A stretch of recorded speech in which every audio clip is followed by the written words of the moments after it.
350 அப்படின்றது அது சரியான ஒரு நம்பர் அப்படின்னு நம்புறீங்களா? ராகுல் காந்தி பேசுனது, மல்லிகார்ஜுன கார்கே பேசுறதுக்கெல்லாம் வேலிடிட்டி இல்லை. மீண்டும் 3வது முறை மோடி தான், நெஹ்ருவின் சாதனையை மோடி முறியடிக்க போறாருங்கிறது தெளிவாயிட்டு. இப்ப கூட்டணியா இங்க எல்லாமே சேர்ந்து ஒருவர் எதிர்க்கிறனால அவர் ஒரு ஹீரோ ஆகுறாரு அப்படின்னு எடுத்துக்கலாம். கண்டிப்பா அது பெரிய சிம்பதி. அது அதிருப்தியா மாறலையா, நெகட்டிவா மாறலையா? மோடி பதிலா வேற யாரோ கொண்டு வந்துட்டா வேற மாதிரியான ஒரு ஆட்சி வந்துடும் அப்படின்றதெல்லாம். மோடிங்கிறவர் இருக்கக்கூடாதுன்னு உங்களுக்கு வைத்தறிச்சல், காழ்ப்புணர்ச்சி, உங்க தாத்தா பூட்டாவெல்லாம் தாண்டி தூக்கி போட்டுட்டு எங்கேயோ போயிட்டாருங்கிற உங்களோட ஆற்றாமை, இயலாமை. பெரிய அளவு 10 வருஷம் ஆச்சுல ஒரு ஆன்டி இன்கம்பன்சி இருக்கு. பெரிய அளவுக்கான பாஜகவோட கூட்டணி இல்லை என்டிஏல யாருமே. அப்படி இருக்கிறப்ப ஒரு 350 அப்படின்றது எப்படி சார் அது? கூட்டணி யாருமே இல்லைங்கிறது தவறு. ஒரு கண்ணுக்குட்டி மாதிரி அண்ணாமலை எழும்பி துள்ளி விளையாடுறதுக்கு எடப்பாடிங்கிற 2 ஜாதி கட்சி, பிற ஜாதிகள் எதிர்ப்பு உள்ள ஒரு அலையன்ஸ் இல்லாம போனது நல்லது. திமுக அணி இப்போ 49% ஒரு அணி போடுறாங்களா, 55க்கு போயிருக்கோம். எடப்பாடி இல்லாத நல்லது. எடப்பாடி மோடி மைனஸ், கிறிஸ்டின் முஸ்லீம் மைனஸ்ன்னு வேண்டான்னாரு. சேர்ந்திருந்தா இதோட மோசமா போயிருமியா? இப்போ அண்ணாமலை ஒரு லீடரா எமர்ஜ் ஆகுதுக்காவது தமிழ் மண்ணில் வழி கிடைச்சிருக்குங்கிறதா நம்ம பார்வை. சேர்ந்திருந்தான்றது யாரை சொல்ல வரீங்க? அந்த ஒப்பாரி கோஷ்டிகள் நான் சொல்றேன், உண்மையிலே அவங்க சொன்ன மாதிரி நடந்திருக்குன்னா படுமோசமா தமிழ்நாடு போயிருக்கும். ஆனா வெளிச்சம் பிஜேபிக்கு வந்திருக்காரு, எடப்பாடி தப்பிடுவார். அவர் தான் ஸ்டாலினுக்கு மாற்று. இப்போ ஸ்டாலினுக்கு மாற்று எடப்பாடிங்கிறது செக் ஆயிருக்குது. இதுதான் பிஜேபி கிடைச்ச லாபம். ஸ்டாலினுக்கு மாற்று எடப்பாடி இல்லை அப்படின்னா திமுக மாற்று அதிமுக இல்லையா? திமுக ஸ்டாலினுக்குனே தலைவர் இல்லைங்க. ஓவராலா பாக்குறப்ப சார் 2014, 19 இதை காட்டிலும் கூட மோடி மீதான ஒரு சேச்சுரேஷன் பாயிண்ட் அப்படின்றது மக்கள் மத்தியில் மோடிக்கு வாக்கு வலிமை கூடி இருக்கு. மோடி அதை சொல்லியிருக்காரு. ரெக்கார்ட் பிரேக் ஓட்டிங் நமக்கு வருங்கிறது. என்ன வீழ்த்த முடியாத ஒரு தலைவரா அவர் இப்படி அந்த மாதிரி லெவல்ல இருக்கிறாரு. இந்த மக்கள் நம்ம தலைவர் நம்மள ஒருத்தன் பிரைம் மினிஸ்டரா இருக்காங்கிறத 14 ஏத்து ஓட்டு போட்டுட்டாங்க. மோடியை வெற்றியை தந்தை பெரியார் உயிரோடு இருந்தா பாராட்டியிருப்பாருன்னு சொன்னேன். இங்க போலி பெரியாரிஸ்டுகளுக்கு அது தெரியுமா, புரியுமா? எங்கெல்லாம் ஃபேக் பெரியாரிஸ்டுங்க இவங்களுக்கு. நான் என் கருத்துல உறுதியா இருக்கிறேன். அதிமுக கூட்டணியில தமிழிசை தலைமையில் எடுத்ததோட மிக அதிக வாக்களை தன் தலைமையில ஒரு கூட்டணி, அதாவது மோடி தலைமையில ஒரு கூட்டணி அமைச்சு தமிழ்நாட்டில் 23 சீட்டு பாஜக தாமரை நிற்கக்கூடிய அளவுக்கு செய்த அண்ணாமலை சாதிப்பார் நான் உறுதியா நம்புறேன். அந்த சாதனை 2029 மோடி மக்களவைத் தேர்தலில் மோடி ஃபார் PM 2029ல பெரிய வெற்றியை மோடி கொடுக்குறதுக்கு 26 சட்டமன்றமும் 29 பார்லிமெண்ட்ல மோடி ஸ்வீப் பண்ணக்கூடிய அளவுக்கு தான் அது ஸ்ட்ராட்டஜி பண்ணுவாங்க.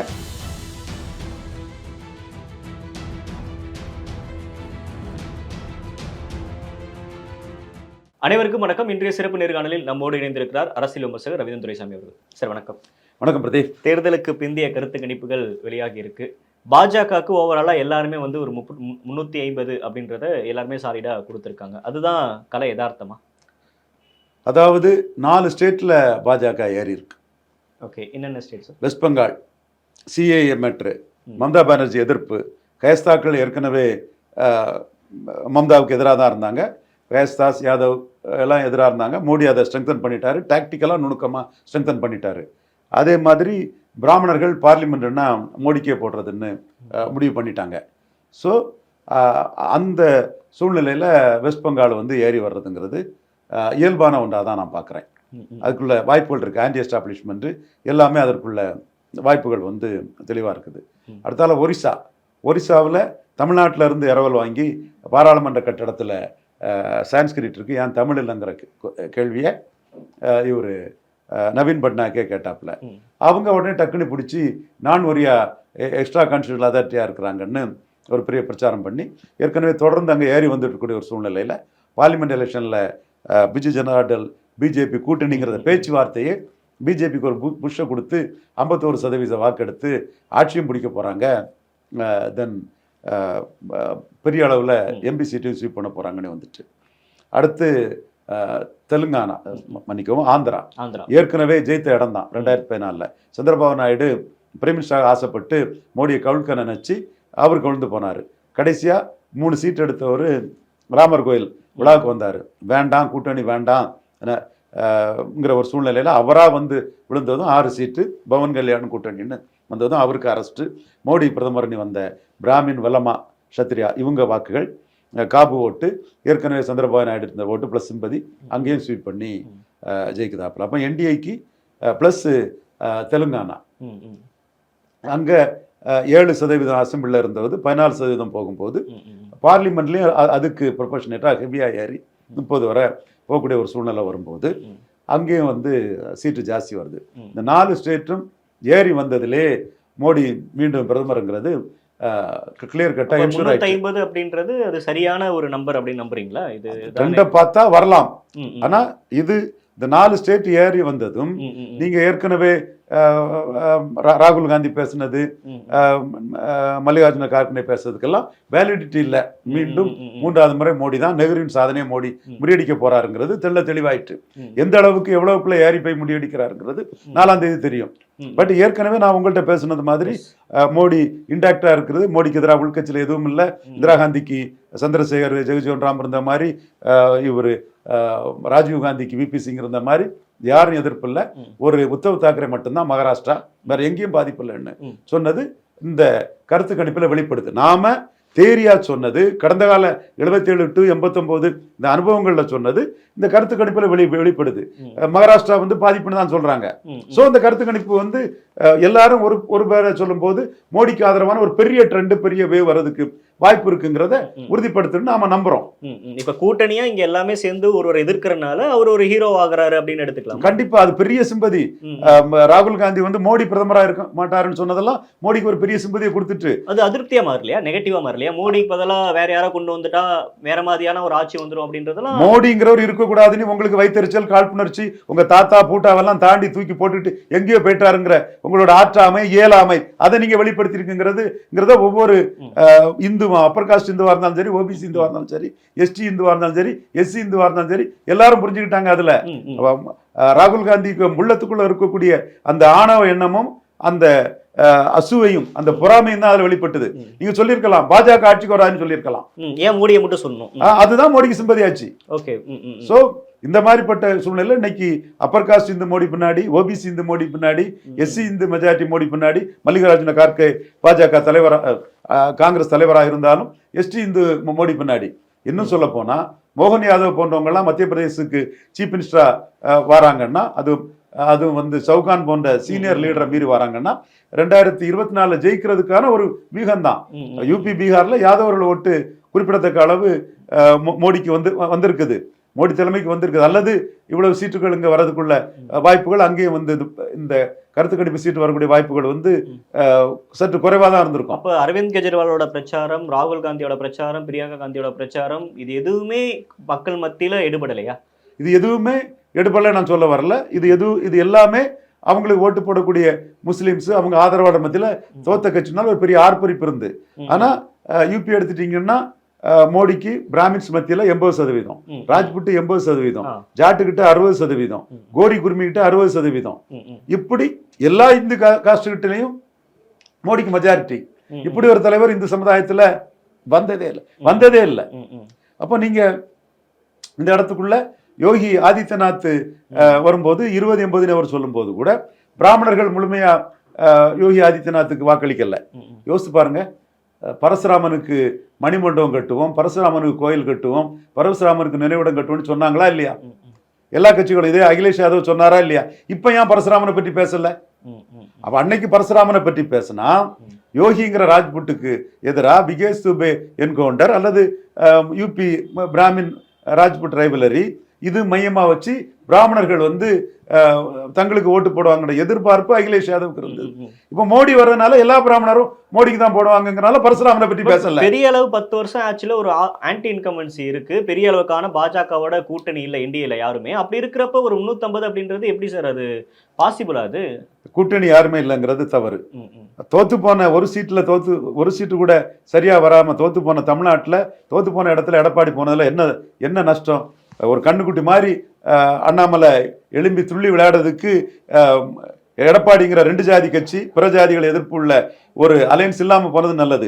பிஜேபிக்கு கிறிஸ்டின் முஸ்லிம்ஸ் எதிர்ப்பு இருக்குது, அதோட மட்டுமே இருந்து வாக்கு வங்கியை உயர்த்ததுக்குள்ள வாய்ப்பு வந்திருக்குது. எடப்பாடி இருந்தா ஜாதி ரீதியா கொங்கு வேளாளர் அல்லாதார் எதிர்ப்பும் இது வன்னியர் அல்லாத எதிர்ப்பும் வந்து திமுக அணி இப்போ 49% ஒரு அணி போடுறாங்களா, 55க்கு போயிருக்கோம். எடப்பாடி இல்லாத நல்லது. ஸோ இங்க சீட்டு கன்வெர்ட் ஆகாத இடத்துல எடப்பாடி இல்லாதது நல்லதுதான். அதே மாதிரி பஞ்சாப்ல சீக்கியர் இந்த அலையன்ஸ் வந்து அங்க ஒர்க் அவுட் ஆகல. இப்போ பிஜேபி 25% வாக்கு 20% வாக்கு வரலாம் கருத்து கணிப்பு பஞ்சாப்ல சொல்லுதுன்னா அங்க அகலிடல் கூட இருந்தா அவங்களுக்கு நஷ்டம். அவங்க நல்ல ஆளுங்க, மோடி மேல இருக்கணும்னு மனப்பூர்வமா நினைச்ச ஆளுங்க. அதனால அவங்கள எடப்பாடி மாதிரி நான் அவங்கள சொல்ல மாட்டேன். 13 சீட்லயே அவங்க 4 சீட்டு ஜெயிக்கிறதுக்கு காரணமா இருந்தாங்க. 2 அவங்களும் 2 பாஜகவும் ஜெயித்து. எடப்பாடி மோடி மைனஸ் கிறிஸ்டின் முஸ்லீம் மைனஸ்ன்னு வேண்டானாரு. நம்ம போன்றவங்க வந்து எடப்பாடியே மைனஸ் தான். வெள்ளாள கவுண்டர் அல்லாதவங்க ஜாதிய முரண்பாட்டுல எதுக்குறாங்க, வன்னியர் அல்லாதவங்க ஜாதிய முரண்பாட்டுல எடப்பாடி எதுக்காங்க. அந்த ஜாதிய முரண்பாடும் சேர்ந்தா ஒண்ணும் இல்லாம நம்ம போயிருவோம்னு சொன்னோம். ஏன்னா இப்ப கொஞ்சம் பேர் வருவாங்க சேர்ந்திருந்தா சேர்ந்திருந்தா இதோட மோசமா போயிருமியா. இப்ப வந்து அண்ணாமலை ஒரு லீடரா எமர்ஜ் ஆகுதுக்காவது தமிழ் மண்ணில் வழி கிடைச்சிருக்கிறதா நம்ம பார்வை. சேர்ந்து யார சொல்ல வரீங்க? அதிமுகவும் பாஜகவும். ஓகே, நீங்க பாத்தீங்கன்னா காங்கிரஸ் கூட இருந்த தேவகோடா பாஜக கூட வந்திருக்காப்புல, கர்நாடகா ஸ்வீப் பண்றாப்புல. அகிலேஷ் கூட இருந்த 2 கட்சிகள் குறிப்பா ஆர்எல்டி பாஜக கூட வந்திருக்கிறாங்க. அது மாதிரி தனிச்சு நின்ன நாயுடு பாஜக கூட வந்திருக்காப்புல. சோ கூட்டணி விஷயத்துல மோடி ரொம்ப அக்கறையா தான் இருந்தாரு, கவனமா தான் இருந்தாரு. ஒரே ஒரு மிஸ்டேக் தான், இந்த உத்தவ் தாக்கரே மட்டும்தான் மிஸ்டேக். வேற தமிழ்நாட்டுல இல்லாதது ரொம்ப நல்லது. பிளஸிங் இன் டிஸ்கைஸ். அண்ணாமலை ஒரு லீடரா பாஜகவுக்கு எமர்ஜ் ஆகிறதும் 2029 பாஜக Modi will never accept defeat anywhere. பாஜக மோடி ஃபார் PM 2029 இங்க ஜெயிக்கிறதுக்கும் அண்ணாமலை எடப்பாடியை விட்டுட்டு வந்தது பெரிய பிளஸ். 26லயும் அதற்கான வியூகங்களை வகுத்து 29ல மோடி பிஎம்ங்கிறது தமிழ்நாட்டிலையும் கணிசமான சீட் வரக்கூடிய ஒரு சூழ்நிலையை உருவாக்கிறோம். அதற்கு ஒரு வழிவகை பண்ணியிருக்குது. ஜாதிய எதிர்ப்பு, ஜாதிய முரண்பாட்டால எதிர்பார்ப்பு கொண்ட எடப்பாடி பழனிசாமியோட கூட்டணி இல்லாது. இது புரியாம நிறைய பேர் வந்து 4ஆம் தேதியில இருந்தே ஒப்பாரி வைக்க போறாங்க. அந்த ஒப்பாரி கோஷ்டிகள் வந்து நான் சொல்றேன், உண்மையிலே அவங்க சொன்ன மாதிரி நடந்திருக்குன்னா படுமோசமா தமிழ்நாடு போயிருக்கும். ஆனா வெளிச்சம் பிஜேபிக்கு வந்திருக்காரு, எடப்பாடி தப்பிடுவார். அவர் தான் ஸ்டாலினுக்கு மாற்று. இப்போ ஸ்டாலினுக்கு மாற்று எடப்பாடிங்கிறது செக்கா இருக்குது. இதுதான் பிஜேபி கிடைச்ச லாபம். ஸ்டாலினுக்கு மாற்று எடப்பாடி இல்லை அப்படின்னா திமுக மாற்று அதிமுக இல்லையா? திமுக ஸ்டாலின் இணையான தலைவர் இல்லைங்க, காமராஜ் இணையான தலைவர் 57 62 இல்லையோ. மூதறிஞர் ராஜாஜியும் பேரறிஞர் அண்ணா பிறந்தையும் ஒன்று சேர்ந்து ஆதித்தனாரு, மாப்போசி, Quaid e Millat Sahib, Muslim communist, depressed caste league, socialist, இப்படி எல்லாத்தையும் சேர்த்து ஒரு அணியை கட்டமைச்சு காமராஜ் வர்சஸ் அதர்ஸ்ல காமராஜை தோக்கடிச்சாங்களோ அதே மாதிரி 1 to 1 தான் ஸ்டாலினை தோக்கடிக்க முடியும். ஸ்டாலின் இணையான தலைவர் இல்ல. திமுக செய்தி தொடர்பாளர்களுக்கு இது தெரியாம இருக்கிறாங்க. ஸ்டாலின் அவங்கள மீண்டும் ஒரு பாடம் எடுத்து ஸ்டாலின் தான் அவங்களுக்கு இன்ஸ்ட்ரக்ஷன் கொடுக்கணும். அல்லது அவங்க ஸ்டாலினுக்காக ஒர்க் பண்றாங்களா வேற யாருக்கும் ஓவர் டைம் ஒர்க் பண்ணாங்கிற ஸ்டாலின் தான் அதை கிராஸ் செக் பண்ணி பார்க்கணும். ஓவராலா பாக்குறப்ப சார் 2014 19 இதை காட்டிலும் கூட மோடி மீதான ஒரு சேச்சுரேஷன் பாயிண்ட் அப்படின்றது மக்கள் மத்தியில மோடிக்கு வாக்கு வலிமை கூடி இருக்கு. மோடி அதை சொல்லியிருக்காரு. ரெக்கார்ட் பிரேக் ஓட்டிங் நமக்கு வருங்கிறது. என்ன வீழ்த்த முடியாத ஒரு தலைவரா அவர் இப்படி அந்த மாதிரி லெவல்ல இருக்கிறாரு, அதுக்கான காரணம் என்ன? அவரை நீச்சுன்னீங்க, இழிவான ஜாதியை சேர்ந்தவர்னு சொன்னீங்க, டிஸ்ட்ரக்டிவ் கம்யூனிட்டியை சேர்ந்தவர்னு சொன்னீங்க, ஒரு புனிதமான எண்ணெயை செக்கில் ஆட்டி அக்ரஹாரத்திலையும் புனிதமான கோயில்களுக்கும் இருக்கக்கூடிய ஒருத்தரை வந்து நீச்சின்னு சொல்லி இழிவான ஜாதின்னு சொன்னீங்க. மாயாவதி சொன்னாங்க அது எஸ்சி நீச்சியா நான் எஸ்சி நீச்சியான்னு சொல்லணும்னு. அந்த அம்மா நீச்சிங்கிறத அக்செப்ட் பண்ண மாதிரி அவங்களும் தப்பா பேசினாங்க. ஒரு எஸ்சி நீச்சுன்னா எஸ்சி ஓட்டு பேருன்னு பயந்துருப்பாங்க.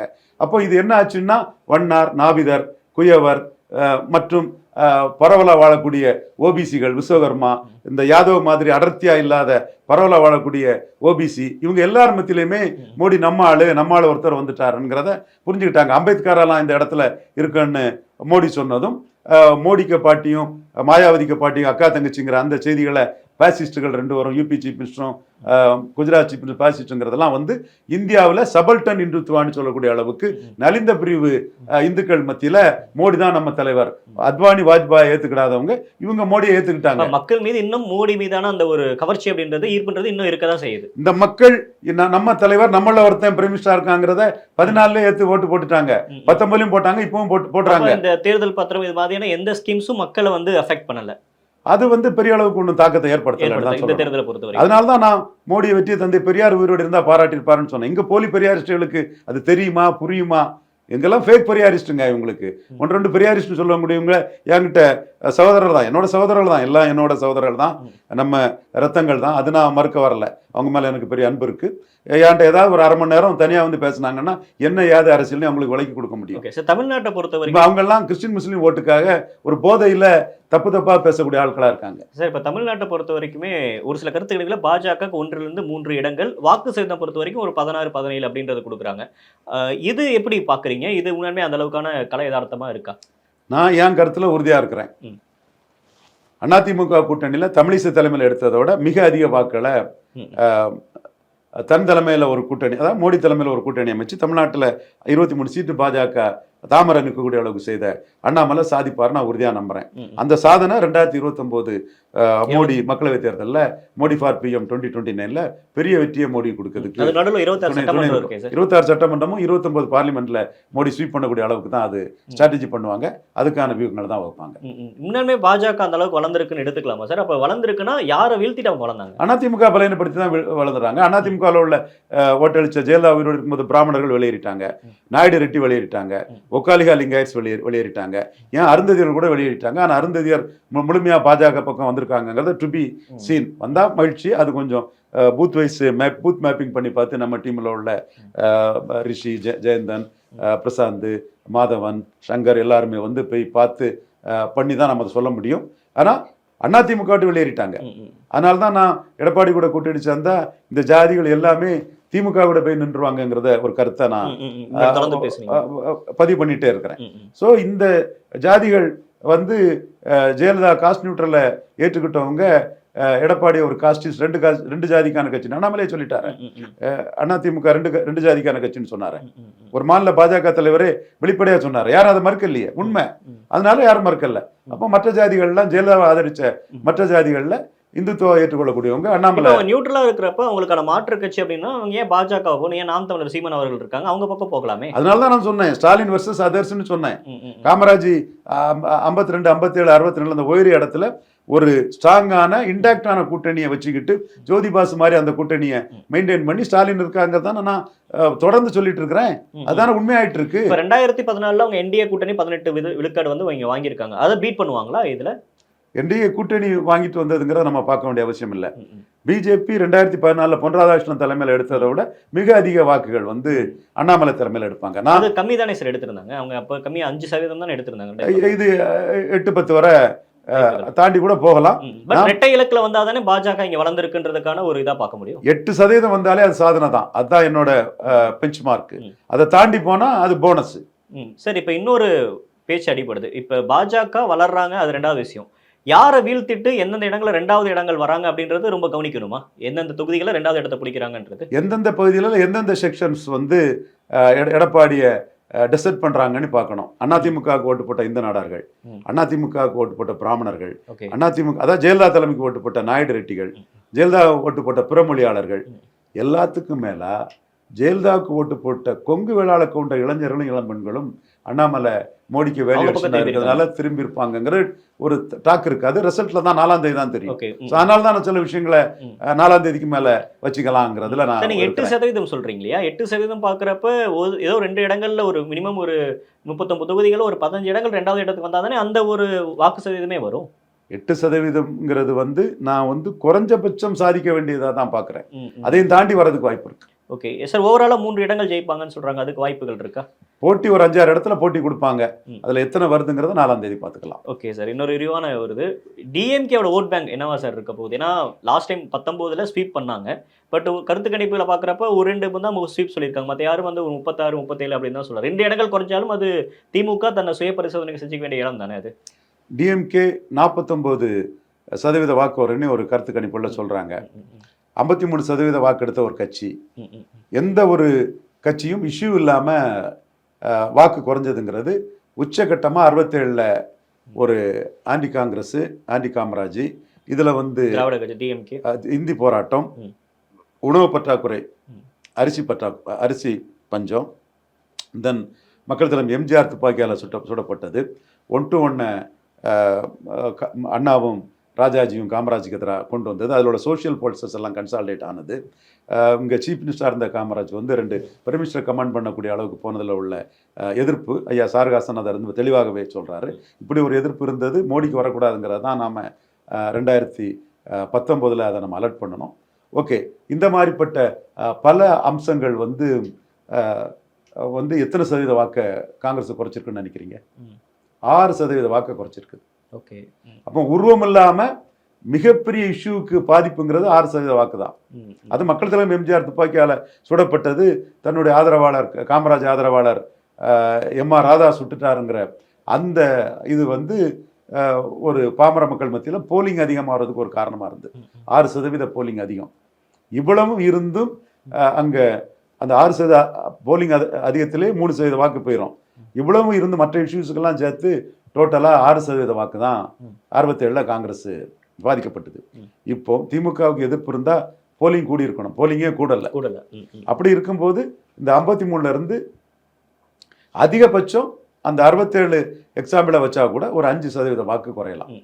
அதுக்கு மேல குறையுதுன்னா வேற ஏதாவது இதுவரை இல்லாத புது காரணங்கள் வரலாம். தமிழ்நாட்டை பொறுத்தவரைக்கும் பிரதான எதிர்க்கட்சியா பாஜக வளர்றதுக்கான வாய்ப்புகள் இருக்கா? எடப்பாடி பின்னுக்கு தள்ளிட்டு திமுகவுக்கு ஸ்டாலினுக்கு எதிரிகளே இல்லை. ஸ்டாலின் வர்சஸ் அதர்ஸ் ஆட்டு மூணு பேர் இருக்காங்க. 1-1 தான் ஸ்டாலினை தோக்கடிக்க முடியும். 67 காமராஜுக்கு எதிராக கொண்டு வந்த 1-1 தான் தோக்கடிக்க முடியும். இதுதான் யதார்த்தம், இதுதான் உண்மை. திருமாவளவன் வந்துருவாரு. எப்படி 10 வருஷம் அரசியல் இல்லாமல் போறதுக்காக வருவாப்புல. கமலஹாசன் வந்துருவாரு. கமலஹாசன் என்ன மீண்டும் கேவலப்படுறதுக்காக வர போறாரு. யாரும் வரமாட்டாங்கன்னு சொன்னோம். அந்த நிலைமையில தான் எடப்பாடி இருக்கிறாரு. ஸோ எடப்பாடிக்கு இருக்கக்கூடிய வாக்குகளும் நாளைக்கு ஸ்டாலினை தோக்கடிக்கிறதுக்கு தேவை. அதே வேளை எடப்பாடி தலைமையில ஸ்டாலினை தோக்கடிக்க முடியாது. ஸோ ஒரு 1-1 யார் தலைமையில சார் தோற்கடிக்க முடியுமா சார்? அது ரிசல்ட் வரட்டு, எல்லாமே பார்க்கட்டும். நான் ரிசல்ட் தெரியறதுக்கு முன்னாடி எல்லாத்தையும் நான் இப்படி பேச முடியும்? மேக்ரோவா விஷயங்களை சொல்றேன். 1-1 தான் ஸ்டாலினை தோக்கடிக்க முடியும். 3வது முறையும் ஸ்டாலின் வெற்றி பெறுவார். 3வது வெற்றியும் ஸ்டாலின் பெறுவார். ஒரு இந்த மாதிரி 3 தொடர் வெற்றி வந்து அதுவும் மேஜர் பார்ட்னராட்டு மக்கள் திலகம் எம்ஜிஆரோ புரட்சி தலைவர் ஜெயலலிதா அம்மையாரோ முத்தமிழறிஞர் கலைஞரோ பெற்றதில்லை. அந்த திராவிட இயக்க வரலாற்றில் ஸ்டாலின் இவ்வளவு பெரிய வெற்றியை பெற்றிருக்காரு. இதையே சொல்ல தெரியல திமுக செய்தி தொடர்பாளர். அசைக்க முடியாத தலைவரா ஸ்டாலின் இருக்காரு. இப்போதைக்கு நிலவரம் கூட்டணி பலத்துல கூட்டணி இன்டாக்டா இருக்கிறது வரை அவரை தோக்கடிக்கணும்னா 1-1 கொண்டு வந்து மீதி எல்லா சக்திகளையும் ஒன்றிணைச்சுதான் அவரை தோக்கடிக்க முடியும். இதுதான் உண்மை. எல்லாரும் தான் தலைமை விரும்புவாங்க. அதுதான் சிக்கலான விஷயம். Okay sir. என்ன ரிசல்ட்டுக்கு அப்புறம் என்ன நடக்க போகுது அப்படின்றத பொறுத்து வந்து பார்க்கலாம். நன்றி, வணக்கம் சார். நன்றி.